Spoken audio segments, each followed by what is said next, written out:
పిత పుత్ర పవిత్ర ఆత్మ నామమున ఆమెన్. గౌరవనీయులైన సహోదరి సహోదరులారా, మీకందరికీ మన ప్రభు అయిన యేసుక్రీస్తు పవిత్ర నామమున శుభములు పలుకుతూ, పేదల పక్షపాతిగాను, నిజాయితీ కలిగినటువంటి భక్తుడిగాను, సమస్త మానవాళి సఖ్యత కొరకు ప్రకృతి యొక్క సమతౌల్యానికి పాటుపడినటువంటి ఫ్రాన్సిస్ పోప్ గారి యొక్క మరణముకు మనమంతా అశ్రునివాళి అర్పించుకుంటూ, వారి యొక్క ఆదర్శవంతమైనటువంటి జీవితంను ఒకసారి అవలోకనం చేసుకొని మన ప్రభు అయిన క్రీస్తుని వారి ద్వారా స్తుతించుకుందాం.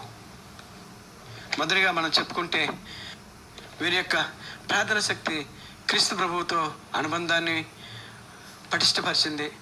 దీంతో పునీత ఫ్రాన్సిస్ గారి యొక్క జీవితాన్ని ఆదర్శంగా తీసుకొని వారు క్రీస్తు ప్రభువుకై జీవించిన నిశ్శబ్దపు క్రీస్తు సువార్త వ్యాప్తికై వారి వలె ఈ ఫ్రాన్సిస్ పోప్ గారు జీవించారని చెప్పడంలో అతిశయోక్తి లేదు.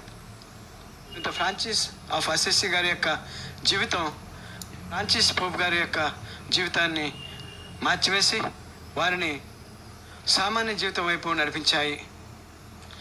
ఈ సౌత్ అమెరికా ఖండపు అర్జెంటీనా దేశస్థుడైన జేసుసభ ప్రొవిన్షియల్గా, అర్జెంటీనా దేశపు కార్డినల్గా పదవీ బాధ్యతలు నిర్వర్తించినటువంటి జార్జ్ మారియో బెర్లోగ్లియోను ఈ ఫ్రాన్సిస్ పోప్ గారు, అంటే ఫ్రాన్సిస్ పోప్ గారి యొక్క అసలు పేరు అది బెర్లోగ్లియో. ఈ పేరు 2005 సంవత్సరం వరకు దివంగత పోప్ జాన్ పౌల్ గారు మరణించేంత వరకు వీరి గురించి ప్రపంచానికి తెలియదు. అప్పుడు వీరు పోప్ గారు అవుతారనుకున్నారు, కానీ అప్పుడు ఆ స్థానం కార్డినల్ రాటింగర్కు పోప్ బెనెడిక్ట్ 16 గారు అప్పుడు పోప్ గారు అయ్యారు. అటు పిమ్మట 10 సంవత్సరాల తర్వాత పోప్ ఫ్రాన్సిస్ గారు పోప్ బెనెడిక్ట్ 16 తర్వాత ఆ స్థానాన్ని అలంకరించారు. పోప్ ఫ్రాన్సిస్ గారి వ్యక్తిగత లక్షణాలు: వీరు ప్రజల మనిషి. వీరు ఎప్పుడూ విశ్వాసులకు చేరువలోనే ఉండేవారు. అలా ఉండాలనే ఉద్దేశంతోనే పోప్ గారుల ప్యాలెస్ నుండి తన నివాసమును ప్యాలెస్కు ఎదురుగా ఉన్న గెస్ట్ హౌస్కు వారి యొక్క నివాసాన్ని మార్చుకున్నారు. అంతేకాకుండా వారు తన సామాన్యుల కన్నా అతి సామాన్య జీవితం జీవించారు. దీనికి కారణం వారి పేరు మార్పులో వచ్చిన చైతన్యం. అది ఎలాగంటే, వారు జేసుసభకు సంబంధించిన వారు అయినప్పటికీ పునీత అసిసిపుర ఫ్రాన్సిస్ గారి జీవిత చరిత్రను చదివి ప్రభావితులై వారి పేరు బెర్లోగ్లియోను ఫ్రాన్సిస్గా మార్చుకొని పునీత అసిసిపుర ఫ్రాన్సిస్ గారి యొక్క జీవితానికి ప్రభావితులై సామాన్య జీవితం జీవించుటకు నిర్ణయించుకున్నారు. అందువల్లనే చిరిగిన రంగు వెలసిన బూట్లు ధరించేవారు. దైవ సువార్త ప్రచార కార్యక్రమాలకు తక్కువ రకం కార్లు, అనగా చిన్న ఫియట్ లేదా రెనాల్డ్ కారును ఉపయోగించుకునేవారు. అందుకు కారణం, ప్రపంచంలో శరణార్థులు, పేదవారు మొదలగు వారి ప్రతినిధిగా తాను ఉండాలని భావిస్తున్నాను అని చెప్పేవారు. అంతేకాకుండా ఎప్పుడూ సమాజంలో అట్టడుగు వారికి అందుబాటులో ఉండాలని తపించేవారు ఫ్రాన్సిస్ పోప్ గారు. ఇది వారి నిరాడంబర జీవితానికి నిదర్శనం.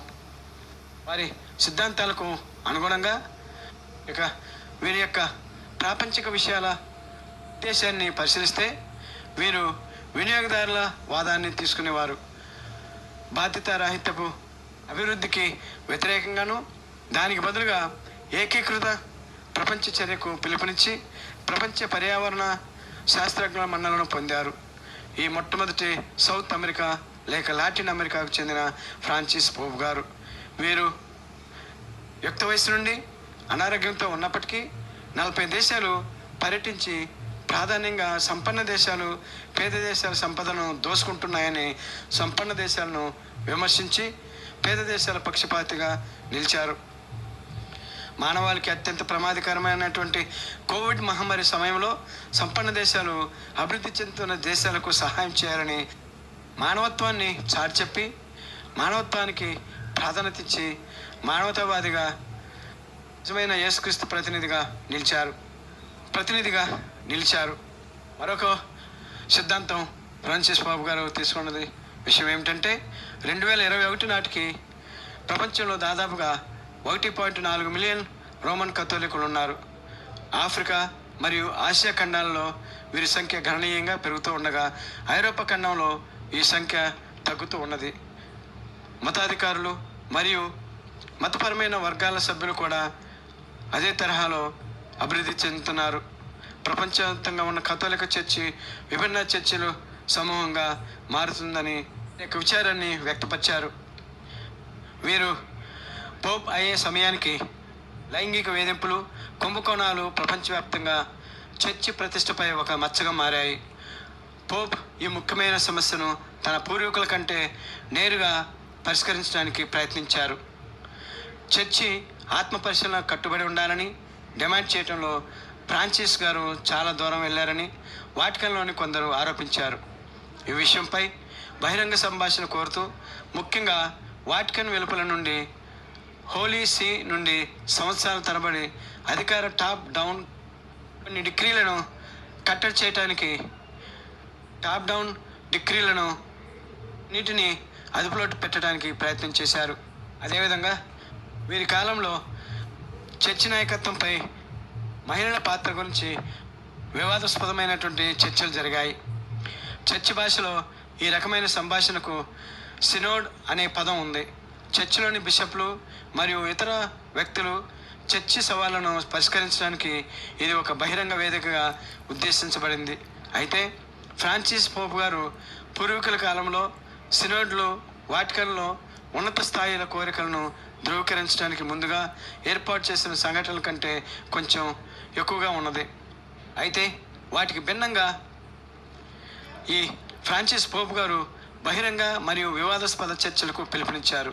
అయినప్పటికీ ఈ సమస్య పరిష్కరించబడలేదు.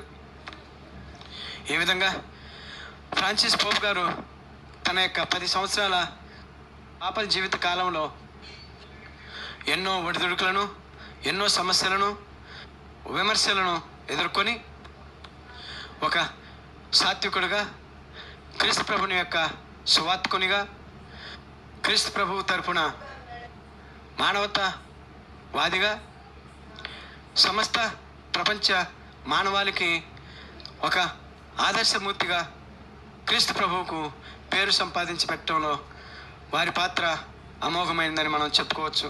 గౌరవనీయులైన సహోదరి సోదరులారా, వీరి కాలంలోనే సమస్త క్రైస్తవ సంఘాలను ఐక్యతపరచడానికి ఒక ప్రయత్నం జరిగిందని చెప్పుకోవటంలో అతిశయోక్తి లేదు.